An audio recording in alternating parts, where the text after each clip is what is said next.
Anousheh, we are joined by some of our middle school friends here. Hi, thank you for joining us. Anousheh, you have a degree in electrical engineering, so we thought we might build some robots. Are you game? I am game. Let's do it. Okay, we are building Bristlebots. So first, everyone take your bristles. We cut the head off of a toothbrush. And then we have these little motors. And everyone take a little piece of double-sided sticky tape. Get this. Put the double-sided tape where the tail end is. This is your motor. Now, Anousheh, we have a blue wire and a red wire. As an electrical engineer, can you tell us what those are for? Well, usually the red wire is power and the blue wire is ground, or positive and negative. And what we need is a battery to get us some power. So once you get your wires stuck on there, you're gonna get more double-sided tape. And then we've got a battery.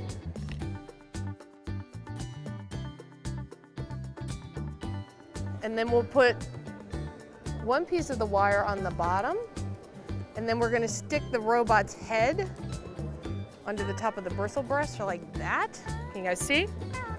So the next thing we're gonna do is we're gonna tape the other wire on the top, and your robot's gonna start once you touch that wire to that battery. So go ahead and touch the second wire. Woohoo, there he goes.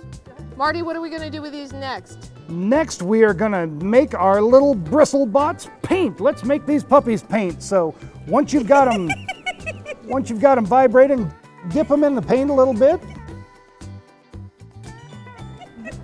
And set it on our canvas and let her go. Hey, we forgot to put a switch on it so we can turn it off. You have to pull its head off. That's not nice. Look at this, it's going around circles. It's drawing a circle. This is Do you ever run into problems when you're working on something? all the time. Nothing works the first time. You always have to be prepared for redesign and redoing and rebuilding. There you go. And how would you redesign our Bristlebots here? Oh, there's so much room for improvement. I have to tell you.